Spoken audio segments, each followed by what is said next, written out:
Awesome. All right. Welcome, everyone.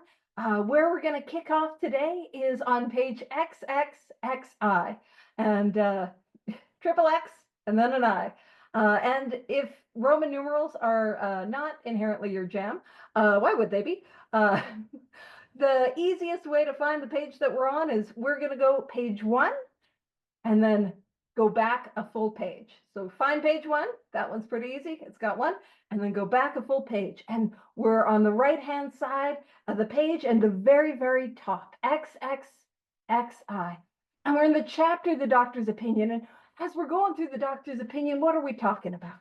Well, we're looking at two statements given to us by Dr. William D. Silkworth. And Dr. William D. Silkworth was a specialist in alcoholism, a specialist in drug addiction, and focused on working with people like us. And last week, at the bottom of page XXX, we read this statement, and I'm just going to start with the very bottom of XXX as we go to the top of page XXXI, for those that just joined us, so glad you're here. The very last paragraph that we would have read was, this immediately precipitates us, and that's doctors, men of medicine, men of science, people who are, telling us what we should be doing because we are unmanageable, those folks. So, into a seething cauldron of debate. Much has been written pro and con, but among physicians, the general opinion seems to be that most chronic alcoholics are doomed. Doomed. And so what we are seeing is the consensus of doctors, of psychiatrists, psychologists. The consensus is those of us who have this illness are hopeless. And I wanted to emphasize that at the bottom of XXX, because one of the things that we're going to see as we go throughout this study is the transition that we make from hopeless to hope. And I always got to start with my hopelessness. I've got to see the reality of my predicament, the reality of what it means to be an alcoholic, or to be an addict, or to be a compulsive overeater, or a compulsive gambler, or a codependent, like whatever brings you to this all-inclusive study. I need to see the reality of my predicament, and that reality is that I am hopeless. So we start with hopeless, and at the top of page XXXI, here is the hope. And it says, what is the solution? And I want to emphasize that we've got a solution, the solution. Now, my sponsor talks about we got one solution. That's good news, because if we had more than one, heck, I don't know if they work. Do you know what I mean? We got one solution. And in the rooms of 12th step, our solution is a spiritual awakening. And how we achieve that, how we experience that spiritual awakening, it comes as the result of the 12 steps. So the solution is a spiritual awakening. But I always want to emphasize there is. And that's what it says. What is the solution? Well, we have one. There's a solution. There's a solution to what is bringing you to this all-inclusive study here today. There's a solution for the pain that you're in. There's a solution for the hopelessness of your predicament. There is a solution for that thing, and if you're like me, that you're experiencing, which is that I know I cannot safely drink or use or act out in this compulsive behavior, but I cannot stop myself from doing it. I'm ruining my life. I'm ruining the lives of those who love me. I'm burning my life to the ground, and yet I cannot stop. And there is a solution. There is an answer for how we are feeling in the here and now. There is a way out and there is a way through. There is a solution. And so what is it? And he says, perhaps I can best answer this by relating one of my experiences. And I love that, because that's what we have to share in AA, in CA, in DAA, in OA, in ABA, in Codependence Anonymous, and Al-Anon. What we have to share is our experience. And so Dr. Silkworth, even though he's not one of us, he does not have the illness that we have. He has experience with people like us. And so he's going to explain what the solution is and talk about what the solution is based off his experience. So it says about our 1 year prior to this experience, and it says amen. And welcome to those who've just joined us. We're on page XXXI. You got page 1 and then go back a page. We're right there. So that's where we are. What we've got is about 1 year prior to this experience, a man. And if you're writing in this book, you can make a little note that this guy, his name is Hank. His name is Hank Parkhurst.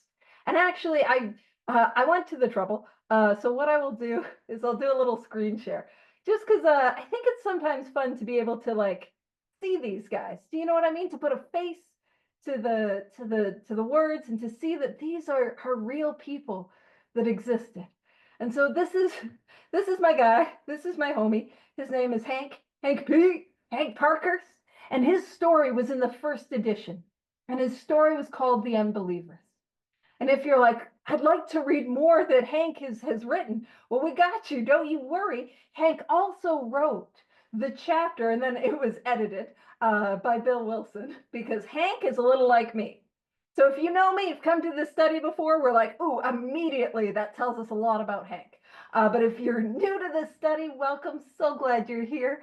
Normally, Terry helps keep me in line. But the thing is with me, I can be a little all over the place. You know what I mean? I'm bouncing around, I'm hopping around. Hank's a little like that, you know?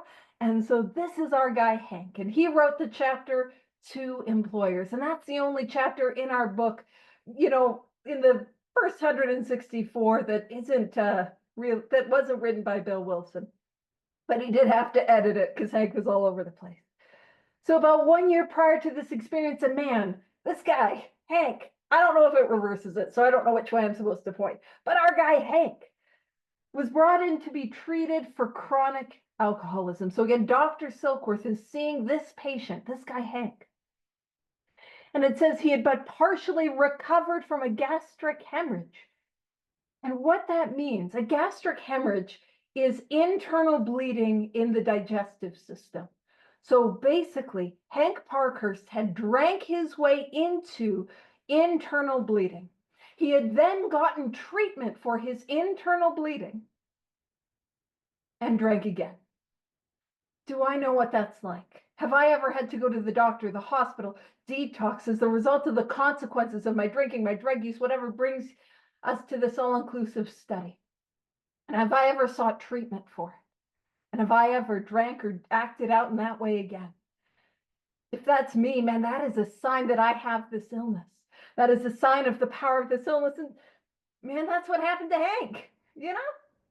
He was doing internal bleeding, sought help for it, sought treatment for it, and drank again, and it's bleeding again. And then it goes on to say he seemed to be a case of pathological mental deterioration. It seemed as though he was losing his mind as a result of his drinking. They probably thought he might have had some Wernicke's encephalopathy, which is also known as Wernicke's Korsakoff syndrome, so brain damage as the result of drinking. And so that is the condition with which Hank finds himself. He had lost everything worthwhile in life and was only living, one might say, to drink. Do I know what that's like? Or my whole life, my whole existence seems to be about just the next drink, the next drug, the next fix, the next hit, the next high. Has that been my experience? Do I know what it's like to live like that? Now, this next sentence is important. If you're writing in your book, and I hear it's what all the cool kids do, you can make a little note, highlight, underline, you know, you don't have to put stars beside, but you can if you want. You could decorate it up. We'll get you stickers to put on in there. When it says he frankly admitted and believed for him there was no hope. And that is fertile soil for the hope of Alcoholics Anonymous, for the hope of Cocaine Anonymous, for the hope of this program. The fertile soil is coming to a place of hopelessness. And that is important. In many ways, this is essentially, just for our purposes, this is like Hank having a step one experience. Because when we look at the first step, where are we trying to get? What are we trying to get to? We are trying to get to that place to see the reality of my predicament. And the reality of my predicament is that if I have alcoholism, I am hopeless. He frankly admitted and believed for him there was no hope. He came to the end of himself, the end of the things that he could do and try, and he sees that he's got nothing. He sees that he's hopeless. He sees that he is going to drink again. That is where I've got to come to, that place of hopelessness. So that's part one. And then it says following the elimination of alcohol. So he had to be physically, medically detoxed. So he had to get separated from alcohol. It says there was found to be no permanent brain injury. Good news. He was well enough to write to employers. All is well. Good news. And then it says he accepted the plan outlined in this book. Well, what is the plan outlined in this book? Well, the plan outlined in this book is the 12 steps. And the purpose of the 12 steps is to produce a spiritual awakening. So the plan, what this book gives us, is the directions on how to recover, on how to have a spiritual awakening, on how to take the physical, tangible actions of the 12 steps. So what he did was he worked the steps. And then what follows in this paragraph, and you can make a little note of it, it is a sneaky description of a spiritual awakening. Because some of you guys know, I love my sneaky prayers, I love my sneaky promises, and I love my sneaky descriptions of a spiritual awakening. So this is what a spiritual awakening looks like. This is what the solution looks like. But keep in mind, it is Dr. Silkworth, the doctor who is treating and working with Hank, who was able to report on it. So it's from the doctor's perspective of what a spiritual awakening looks like. And I want to point out the order. Hopelessness takes the actions of the steps and then has the spiritual awakening.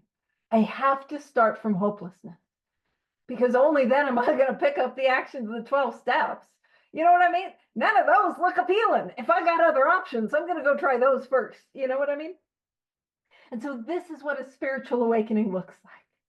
It says 1 year later, and I want to point something out. It did not take Hank a year to work the steps. Sometimes we hear, oh, you can't sponsor until you have a year sober. Absolutely not true. Absolutely not true. And to be honest, most people can't stay sober a year without sponsoring others. Do you know what I mean? So absolutely not. But it's given the time frame from when he last saw this guy, Hank. So 1 year later, he called to see me. And I experienced a very strange sensation. I knew the man by name. So who comes before him is Hank, and probably more of a Hank looking in this picture, a little more put together. But who comes before him is this guy, Hank. And he knows that that's his name. And he says, and partially recognized his features, but they're all resemblance ended. All resemblance ended. The man who stands before him is not the man who was a case of pathological mental deterioration, who had continued internal bleeding as the result of his drinking. The man who stands before him is a completely different man. He's like, yeah, that's Hank, and that's Hank's ear, that's Hank's nose. He probably wasn't like, that's his ear. But you know what I mean? Like, I'd be like, that's my homie Hank. But Dr. Silkworth probably didn't call him. No, Dr. Silkworth definitely called him his homie. 100%. That's science. So from there, all resemblance ended. From a trembling, despairing, nervous wreck had emerged a man brimming over with self-reliance and contentment. And to be brimming over is to be so filled up, it's overflowing, it's spilling. So Hank shows up. He was previously a man, and by the way, does this sound familiar for any of us? I'll tell you, this is what I look like when I am not treated. I am a trembling, despairing, nervous wreck. I am riddled with the bondage of self. And that is best case scenario for a silly little drunk like me. And to go from there to what looks like brimming over with self-reliance and contentment, overflowing. And what I want to point out is that contentment is that peaceful happiness. And it looks, to the person on the outside, it looks like self-reliance.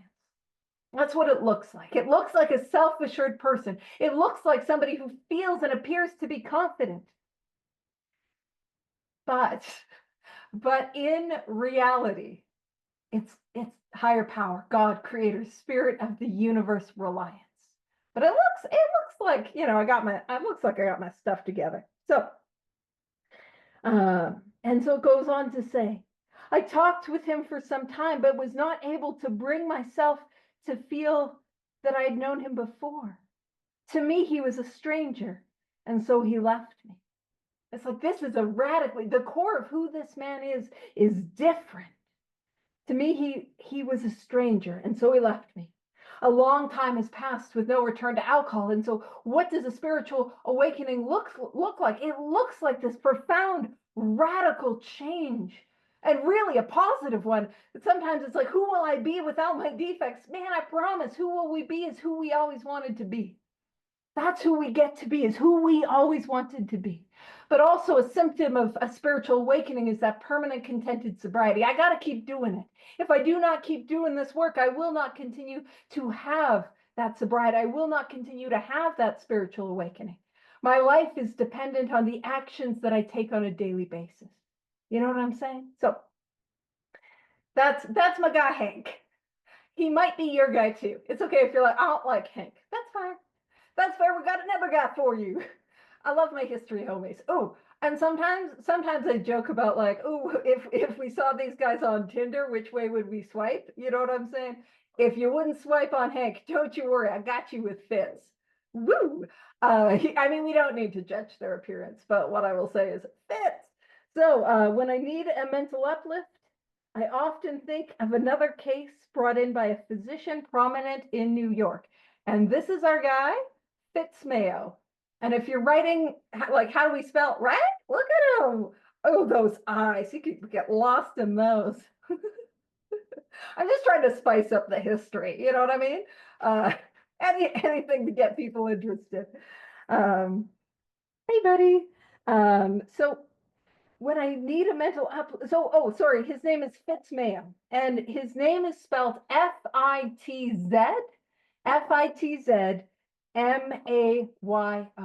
Fitz Mayo, and he is my guy. I love Fitz, and it's not as shallow as it would appear. You know what I mean? I love him, and we're going to talk about him. Now, if you wanted to read more or experience more about Fitz, my guy, what you can do is his story is currently in our book in the 4th edition, also in the 3rd, 2nd, and 1st edition, Our Southern Friend. So his story is Our Southern Friend. And so we're gonna read and talk about Fitz. So it says, when I need a mental uplift, I often think of another case brought in by a physician prominent in New York. The patient had made his own diagnosis. And this is the diagnosis that I need to make. This is the diagnosis where I need to get to. It says, and deciding his situation hopeless. So I want you to make a note of that. Underline it, highlight. You could just write hopeless, because that is what I need to get to. I need to get to that place of hopelessness. And really, that place of hopelessness is seeing reality for what it really is. That if I have this illness, I am hopeless. So what happened is Fitz Mayo, he came to the end of himself. And he was able to see the hopelessness, which is to say the reality of his condition. So he had made his own diagnosis, and deciding his situation hopeless, had hidden in a deserted barn, determined to die. And if you want to read more about Fitz and his situation, that part of his story is on page 213. Actually, you know what? Terry's not here. So, and you know what I mean when you're homie Terry, the Terror Bear, pew pew. When he's not here, I don't want to go too far without him. So why don't we take a slightly unexpected tangent and we pop over to page 213 and we read what happens for those with the 4th edition. Oh, it's exciting. It's okay if you're not excited about this, but we're going there. Page 213. So let's go. It's an adventure. Whee! Oh, so page 213, and where we're going to pick up is the first full paragraph on 213. It's more the story is more in the 2nd paragraph, but I just thought it was fitting that it said it is a cold, bleak day in November, and we're here in November. And if you're where I am, it's a little cold. So accurate. But don't let me complain, because for what it could be here in Canada, it's not bad. We don't have snow that is stuck on the ground. I will stop complaining. So It is a cold, bleak day in November. I have fought hard to stop drinking. Each battle has ended in defeat. Let's pause there. Has that been my experience? Have I tried things to put between me and the first drink, and have those things not worked? And if they have not worked, it is a sign that I have the mental obsession. And if I have the obsession of the mind, it is a sign that I am hopeless. He goes on to say, I tell my wife I cannot stop drinking. She begs me to go to a hospital for alcoholics that has been recommended. And that will probably be the Towns Hospital in New York City, where spoilers, he's going to end up, because we're reading about that in the doctor's opinion. But this is his response. I say, I will go. She makes the arrangements, but I will not go. Anyone here ever signed up for detox, ever signed up for treatment, ever said you go to AA and got a little gun shy and stopped going, or not, and bailed out at the last minute? Oh, I'm going to go on another tangent. Here's something, just a really helpful piece of information. And I've been just working with some sponsees and talking to some sponsees who've been working with people about this. In my experience, and I don't have the world of experience, but I've been working with a lot of drunks and a lot of drug addicts for many, many, many years. And in my experience, I have never had anyone that no-showed, that made a habit of canceling or made a habit of rescheduling stay sober. I've never had it happen. It does not happen. If I am prioritizing my recovery, I do not cancel appointments with my sponsor. That's what it means to make this a priority. If it's a priority, it is not the thing that gets canceled. It is not the thing that gets rescheduled. And I've only ever had success when I've just honestly told, because I don't have the gumption to be like, don't waste my time. Please be respectful of me. That's a little presumptuous of me. No, but I want to be honest with them about that. And I've only ever had success with sponsees who are canceling, who are rescheduling, when I said, here's my experience. Do with that what you will. And only from then if they decided to make it a priority and show up. So off on that little tangent, woo, Fitz Mayo, our Southern friend, off we go. So he says, I will not go. I'll do it all myself. This time I'm off it for good. I'll just take a few beers now and then. Do you see how quickly? Do you see how quickly that erosion of that firm resolution, the power of the mental obsession? It is the last day of the following October, a dark, rainy morning. I come to on a pile of hay in a barn. I look for liquor and can't find any. I wander to a table and drink 5 bottles of beer. I must get some liquor. Suddenly I feel hopeless. There it is. Unable to go on. I go home. My wife is in the living room. She had looked for me last evening after I left the car and wandered off into the night. She had looked for me this morning. She had reached the end of her rope. There is no use trying any more, for there is nothing to try. Don't say anything, I say to her. I'm going to do something. And that's when he checks himself in to the Towns Hospital. So let's go back to page XXXI. And let's read what it's like from the doctor's opinion on what happened. So going back to Fitz Mayo.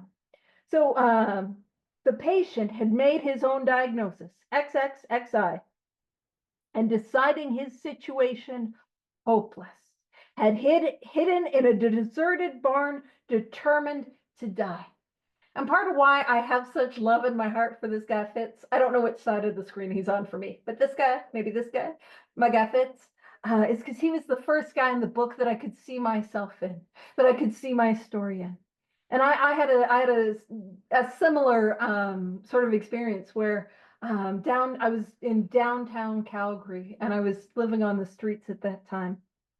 And I had walked from downtown Calgary overnight all the way to the outskirts, right by the airport. What had happened is I found myself behind a dumpster, which is going to surprise no one. Well, slightly adjacent to the dumpster, because I didn't want to be right behind it, because I was like, oh, the garbage thing, and it'll crush me. I have a little wherewithal. But a fence adjacent to a dumpster by the airport, like a lady.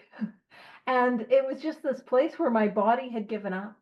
My body had given up, and I slept. So I had walked all night, and I slept all day. I slept all night. I slept all day. I didn't have any food. I didn't have any water, and I just was sleeping and sleeping and sleeping.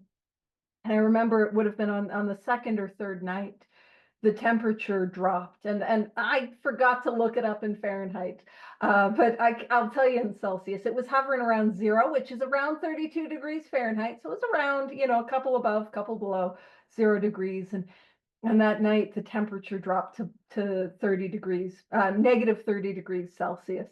And I don't quite know what that is Fahrenheit. I know -40 is -40. So it was a little bit warmer than -40. And with the wind chill, it was definitely in the 30s. And I just remember that night being so cold. Like I had to take my shoes off and try to hold my hands and my feet to try to, prevent frostbite. And I remember feeling like how Fitz had felt. And I remember I didn't think anyone else had gone on a wandered, a hopeless condition, hoping to die. But that was the first guy that I could relate to in the book. Because when I came here with a lot of andas. I came here with a lot of yeah buts. I came here with a lot of I'm young, I'm different, I'm not like you. My boyfriend is worse than me, this and this and this and this. But I could see myself in Fitz. I could see myself in that story. Difference is, though, I didn't get a searching party. Nobody came to look for me. I'm just kidding. I mean, it's true, but it's like, fair enough, Paige. You had burnt some bridges. Alrighty. And it says he was rescued by a searching party and in desperate condition brought to me. That desperate is aware of the hopelessness. And it says following his physical rehabilitation. So just like what happened to Hank is just like what happened to Fitz. Hopelessness, and then the physical rehabilitation is being physically detoxed. He gets to that place where he is physically detoxed.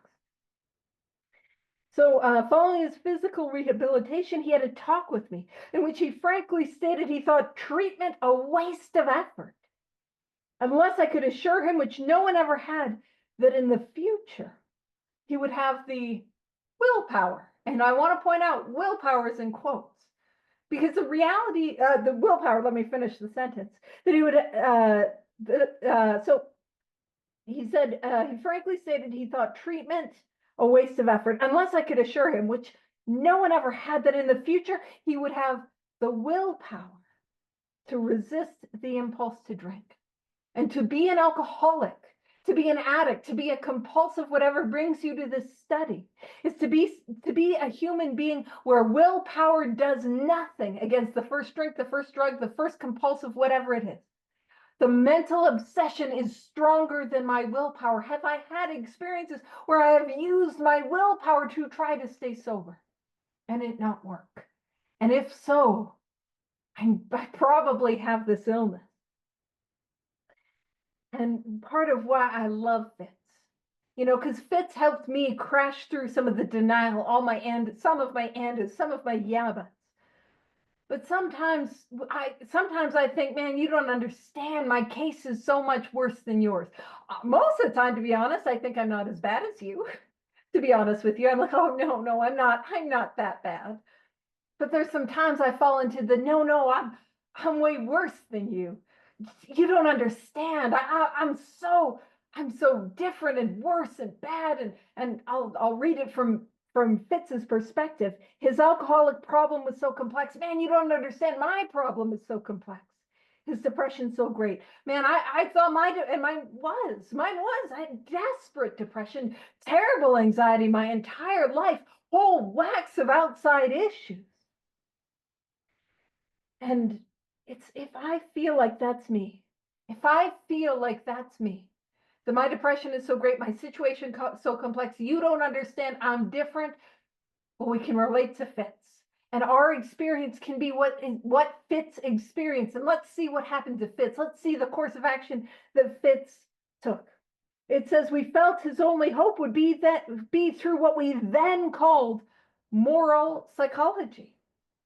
At moral psychology, you'll see it's a little bunny ears, it's a little quotes. Woo, bunny ears, which is the scientific term. I don't know, so it's literary convention, it's grammar page, science. Science. Just being difficult. Moral psychology. And when we see moral psychology, this is the second time in the book we see moral psychology. And what are we talking about? Moral psychology in this reference is talking about the 12 steps to produce a spiritual awakening. So Fitzmayo's problem was so bad. His alcoholism was so bad. His depression was so great. He was so complicated. It's like, man, I don't know if we got anything to help you. The only thing that we can think of is, why don't we try these 12 steps with you? And to be honest, we don't even know if that will help. We doubted if that would have any effect. So if I think you don't understand, I'm a chronic relapser. Relapsing is alcoholism. You don't understand. It's so bad. Well, let's see what happened to Fitz.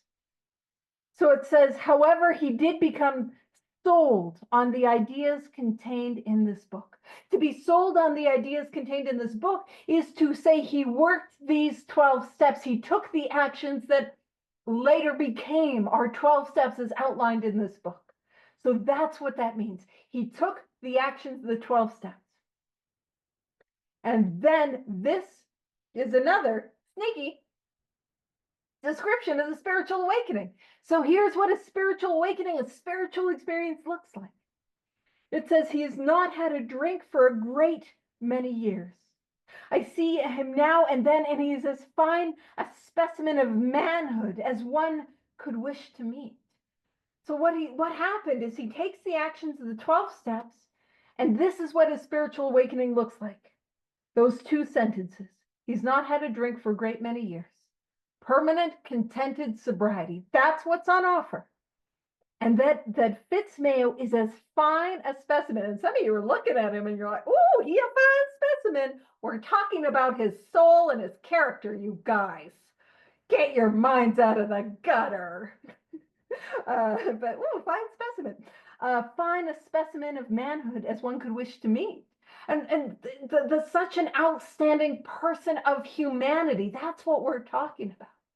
And that idea that who I become is who I always wanted to be. And I want to be very clear. Here is what the order is that we are seeing from Hank and from Fitz. It's hopeless, it's detoxed, it's 12 steps, and it's spiritual awakening. That is the order we see with Hank. That is the order we see with Fitz. We have to start from a place of hopelessness. I need to get to that place of hopelessness. I can get there drunk or sober, mind you, but I've got to get to that place of hopelessness. That's my step one experience, and that allows me to grab a hold of the hope that is on offer, to take the actions of the 12 steps to produce the spiritual awakening. And so I'll stop the share. Although I know he's quite a looker. Some of you are like, oh no, put him back on, handsome fella. So it says, I earnestly advise every alcoholic to read this book through. And though perhaps he came to scoff, he may remain to pray. And I love that, because as we've gone through, as we've gone through, I was going to say, especially the second letter or the second statement, what have we seen? We've seen, like, Dr. Silkworth taking some leaps and some dodges and trying to use some flowery language to avoid, saying the solution is a spiritual awakening, a spiritual connection. He's going to use psychic change, right? Which sounds a little more sciencey than spiritual awakening or spiritual experience. But I love that he's kind of dodging it. He's like the powers of good. He throws in an extra O, I love that. But at the end, he says it for what it really is. He may remain to pray. That our solution is spiritual in nature. Our solution is a spiritual awakening. And so he's saying, to be in earnest is to be sincere, like he's begging us. I beg you, every alcoholic, to read this book through. And it's as though perhaps he came to scoff. To scoff is, that book, it doesn't relate to me. It's outdated. It's just for men, handsome men, as we saw. Yeah? But it doesn't apply to me. He's hoping we'll stick it out to pray and to have the experience that's on offer. It says William D. Silkworth, MD. Now, in the first edition, In the first edition, it didn't have his name attached to the second letter or the second statement. And in the first letter, it said like dot dot dot, like it was like anonymous. It was anonymous. And because I started talking about some literary convention, it wouldn't be a page big book study if I didn't talk about some more or go on an etymology or geography tangent. We'll stick to literary convention for now. We'll see where we go. It'll be fun. It's an adventure. Terry will be back next week. Terry might be back next week. I won't make promises, but he should be back next week. And we love him and miss him. So in the very first edition, the doctor's opinion was on page 1. And it kicked off the whole book, the doctor's opinion. But in the first edition, the writing, the author, Dr. Selkworth, his writings were kept anonymous. XXMD or dot dot dot, or it was dash dash like MD or what have you. It was kept anonymous. But then after his death, they added his name to the book. And probably part of why they kept his name anonymous is part of why they don't mention the town's hospital. Part of why they don't mention specifics is because they did not want to tie the Fellowship of Alcoholics Anonymous in with this world-renowned hospital. But by the time, I don't think it was even still open by the time, had probably long closed by the time the second edition went. And they put Dr. Silkworth's name in it. He had passed away, but in a literary convention, fun at parties, that's me. In literary convention, if you contribute to any numbered page in the book, you are considered an author, which means you have to be credited for it. And so the doctor's opinion had to be moved to the initial Roman numerals. So it wasn't Alcoholics Anonymous and also Dr. William D. Silkworth. So it could just be Alcoholics Anonymous. So that's why, because I know a lot of people, when we first crack open the book, we go to page 1, which is where we're going to keep going and we're going to go there. But we crack open page 1, and how often when we sit down with sponsees, where do we start? Now you can start. There's a whole bunch of places you can start, but oftentimes we start in the doctor's opinion because it gives us such important step 1 information. So I wanted to answer that question that many of us have, which is, if it's so important, why wouldn't we start there? Answer to the question. Also, Tom mentioned Family Feud. If you want to win at AA Trivia, that'll get you. Come for the hopeless dilemma of mind and body. Stay for the tangents and the AA Trivia. We'll have a team. You guys want to do AA Trivia as a team? We'll crush it. We'll get the history husbands involved too. That'll help. They'll be our ringers. You know what I'm saying? All right. So let's kick off Bill's story, and it's on page 1.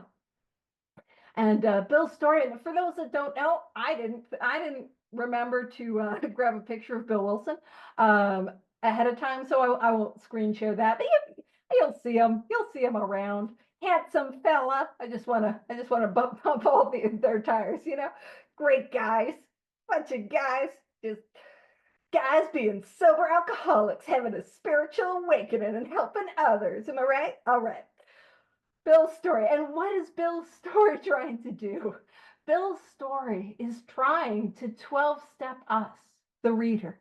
Keep in mind, this book went out to the world to succinctly carry every piece of information. It was a seed, a seed that gets planted to carry every piece of information that I would need in order to recover. And so often what opens me up is the stories. What opens me up to this thing is the stories that I hear in the rooms that relate to mine, often.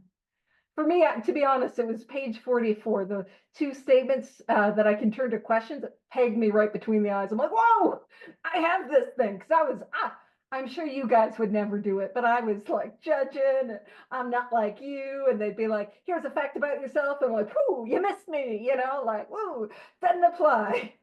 Maybe you guys were more open when you got here, but that was me. So what we're going to do in Bill's story is Bill Wilson is trying to 12-step us. He's trying to tell us about what it was like, what he was like, his alcoholism. And we're going to really look at the symptoms of his alcoholism. I'm going to point out some other things, but we're going to have a look at his examples of the cycle in his life. We're going to take a look at the physical allergy, the mental obsession. I'll point out some other things too. And we're going to have a new experience with our guy, Bill. He doesn't have to be your guy yet, but we're going to have an experience. And then we're going to see his experience with the actions that later became the 12 steps, and his experience with the spiritual awakening and with working with others. And here's my experience. When I first, not even first, when I did not like Bill. You know, when I was reading this for the first few times, I'm like, I don't, it's not it. No, I don't relate. He's old. Keep in mind, I got here very young, so that was annoying. You know, like, he's this old guy. I don't relate. Stockbroker. He wasn't even a stockbroker. But I'm like, no, he's just this, and he's full of ego. So my hope is that as we dive into Bill's story, we all get to have a new experience with Bill, whether he's your homie or he's not your homie yet, you know, homie in waiting. I don't know what that is. I don't know. I'm like, it sounds like I tried to make it Shakespeare, like homie in waiting, you know. Terry will be back next week. he sort of levels me off. Alrighty, so Bill's story, war fever. And the war that we're talking about is the First World War. And that war happened from 1914 to 1918. I'm just giving you this information, so if timelines are helpful for you, if a timeline helps you see it visually, that you have that information. If you're like, I don't care, that's great, don't write it down. But if you're like, oh girl, no, you had me at trivia, I want to win. I gotta take down the history husbands. I'm competitive. I'm gonna go against them. Probably not a good choice. But like, write it down. You know what I'm saying? All right. So war fever ran high in the New England town to which we knew young officers from Plattsburgh were assigned. And Plattsburgh is just a city in New York. And so the First World War has well kicked off. And Bill Wilson, he had been in a military academy, and he signed up, or to be a part of the war. And he's signed up to do officers training, to be an officer in the military. And keep in mind, in those early days of like sort of experiencing the First World War, some, not all, and we're going to see that Bill Wilson changed his mind on this very quickly. Some, not all, but had this idea that it was kind of like this grand adventure. You know what I mean? And we're going to see that in Bill. We're going to see that, this grand adventure. You know how some people take a gap year and travel Europe or Thailand and go hang out with Scott? Scott's like, no, I don't want to hang out with them. I'll hang out with you. Sorry. You're like, what? Only complimentary things, only good things.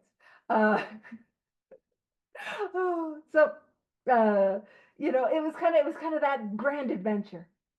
So, and it says, we were flattered when the first citizens took us to their homes, making us feel heroic. You know, he's signing up, he's doing officers training, he's a part of something, you know? And it says, here was love, applause, war moments sublime, with intervals hilarious. He's training, it's exciting. People are like, you're a hero, Bill. He's like, yeah, it's great. He says, I was part of life at last. And what does that mean? That means up until that moment, he felt apart from life, not a part of life. And I don't know about you, but for most of my life, I felt apart from. I felt separate from. I felt like I didn't fit in. Now, this is not diagnostic of alcoholism, but it's helpful to know that somebody like me has what we call a spiritual malady. That when I'm sober, I feel separate, you know? And we're gonna talk about that here in a little bit.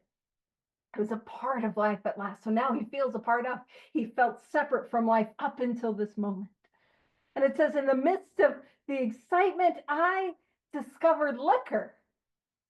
Uh-oh, I wonder how this story's going to go. You know what I mean? Ooh. And it says, I forgot the strong warnings and my prejudices. I forgot the strong warnings and the prejudices of my people concerning drink.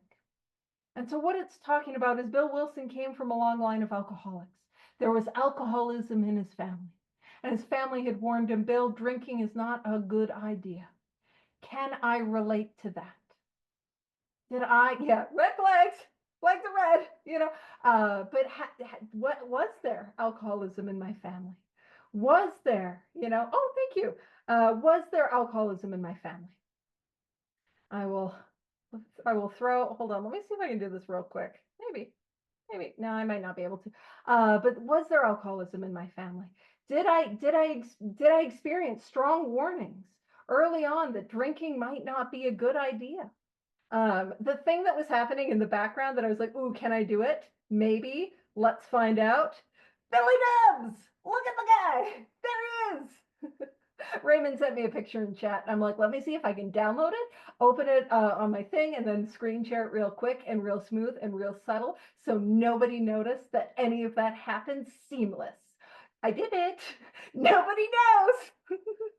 So this is Bill. What a handsome fella. What a lovely chap. So this is our guy, Bill Wilson. Because I'm like this. Alrighty. So one of the things as I go through Bill's story, I love to expand on what's written in Bill's story using the book Lois Remembers. So if you have your copy of Lois Remembers to hand, make sure you grab it. If you do not have a copy of Lois Remembers, that is completely reasonable. Now, if you are like, why would she pick Lois Remembers? Is it because it's the most historically accurate account? Absolutely not. Although I do make the joke, it was Bill that was in the blackouts. Lois would be the one that remembered. Is it because it's the most in-depth or intellectually stimulating? No, it's because my mom got it for me for Christmas or my birthday sometime, and I just happened to have it at arm's reach. That's why we're doing it. Woo! Convenience. And it's delightful. Come join us on this journey. But if you have your copy of Lois Remembers to hand, let's pop over to page 22. And if you don't, of Lois Remembers, and if you don't, I promise, don't worry about it. You're not missing anything. All the cool kids don't need to have Lois Remembers, and you're all cool kids, so I'm glad you're here. All right, so bottom paragraph of page 22. If you're Lois, remembering it up. And yeah, no worries if you're not. So it says, Bill had been warned since childhood not to touch alcohol. His mother had divorced his father largely because of drink, he thought. His paternal grandfather had also had bad drinking episodes. But through some kind of transforming experience, he had stopped drinking completely. And we are going to talk about that in probably a long time, because it's going to take Terry and I a while to get through Bill's story. But when Bill Wilson has his spiritual awakening, we're going to come back to this moment, because Bill Wilson, his paternal grandfather, was likely an alcoholic, a hard drinker for sure, had these terrible drinking bouts. And he climbed up to a physical mountain in the state of New York called Mount Aurelius. And on top of that mountain, he had a profound spiritual awakening. A profound spiritual awakening. And if we know anything about Bill Wilson's spiritual awakening, and that spiritual awakening allowed him to stay sober. And Bill Wilson is going to reference the spiritual awakening. But if we know anything about Bill Wilson's spiritual awakening, that we'll see in many a week, so I don't feel too bad for spoiling it. You know what I mean? We still got time. But he, in his mind's eye, he feels as though he's on top of a mountain.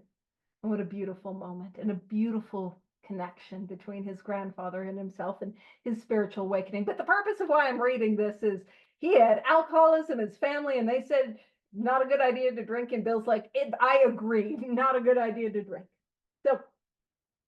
So if Bill once began, he had been warned he too might get into trouble later.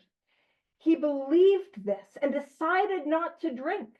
Later, now this is Lois, later I marvel that this had been enough reason for a man like Bill, whose independent spirit had always led him into experimenting.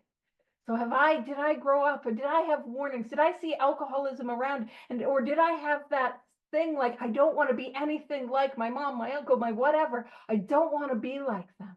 only to end up just like them. So it says, I forgot the strong warnings and my prejudices of my people concerning drink. It says, in time, we sailed for over there. And over there is England. So he was doing military training, officers training in the United States.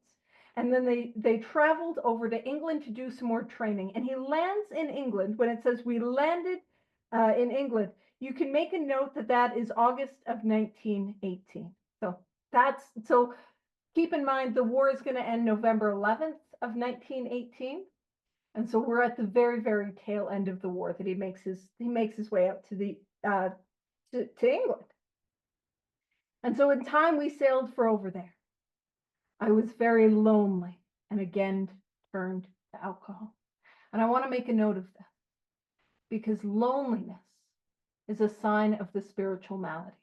The spiritual malady is not diagnostic of alcoholism. It's not diagnostic of alcoholism. Non-alcoholics, non-addicts, non-compulsive overeaters, non-compulsive gamblers, non-codependents experience the spiritual malady. But it's important to understand the spiritual malady is how I feel when I am sober and my illness is untreated. And that is what the 12 steps in the spiritual awakening is going to treat.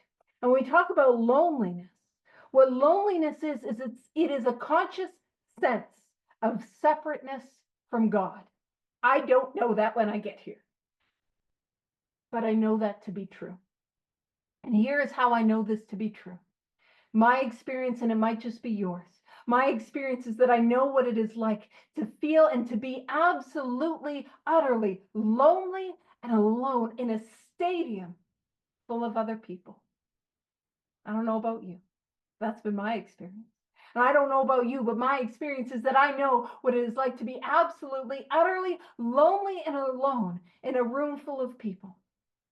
Heck, language page. In a room full of other alcoholics, a room full of other addicts. I know what it's like to feel lonely and alone in a room full of my people. And I know what it's like to feel absolutely, utterly lonely and alone in the middle of a relationship. And I don't know about you. But for me, I know what it's like to feel lonely and alone in the middle of an act of intimacy. And you see, loneliness has nothing to do with a sense of separateness from others, but it is everything to do with a conscious sense of God, a connection with something deeper. And so what we're seeing, bottom of the very first paragraph, is Bill Wilson is consciously and intentionally using alcohol to treat the spiritual malady. I was very lonely and again turned to alcohol. It says, we landed in England. I visited Winchester Cathedral. And what I'm going to do is I'm just going to share with you the inside of Winchester Cathedral. This is what it was beautiful cathedral, like very much like a tourist place, like a place that you would want to go and visit. This ornate architecture, very much on the inside, beautiful. Oh, Scott's been there.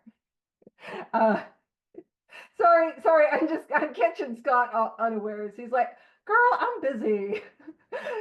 Oh, I'm glad you're here. All righty. So we landed in England. I visited Winchester Cathedral. And he visits this beautiful church. And then it says, much moved. And in that moment when he says much moved, right before he goes to wander outside, much moved, I wander outside, right there, what we can make a note is that Bill Wilson has an experience of God.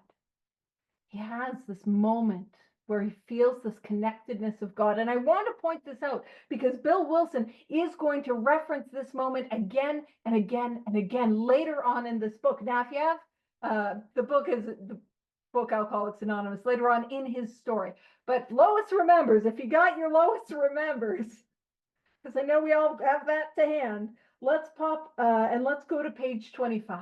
Because I want to read to you he's not going to start this with he's not gonna start the Bill story with this experience because it's a little too heavy-handed, to start with. But hell, I'll bring it out. We'll talk about it. So Bill's story.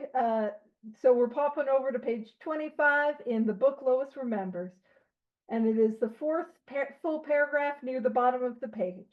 It says, soon after his arrival in Southampton, Bill wrote me about an experience he had in Winchester Cathedral. He was feeling depressed and lonely, fearful of what lay ahead. Because he knew, Bill Wilson never ended up seeing frontline combat, but he knew the horrors of war. And he was in the artillery unit, and we'll talk about that next week. And he was feeling that sense of like guilt and shame. He's like, people are going to think I'm a coward because I'm in the artillery unit. But he was also terrified to die. He didn't want to die. But upon entering the cathedral, its atmosphere seemed to take possession of him. He was lifted up into a sort of ecstasy. Although he was not a conscious believer in God at that time, he felt a mighty assurance that things were all right and would continue to be. In that moment, he has an experience of God.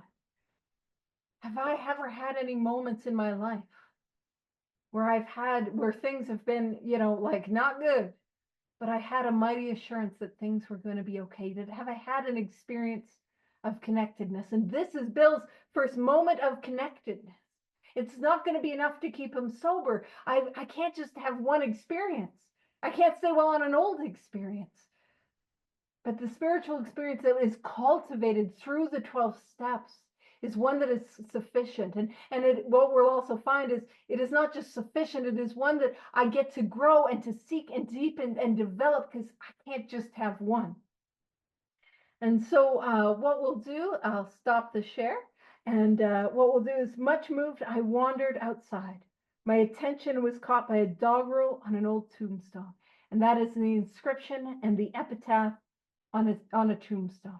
So when we kick off next week, we will dive into this tombstone. And if Scott makes it, he'll share with us the picture he's got of him by the tombstone, and I'll share with it, and we will tie it in. So please, I hope you'll come and join us on the journey. And if you ever miss any of these, they're recorded and available online. So I will stop the recording, and we can wrap it up with a prayer.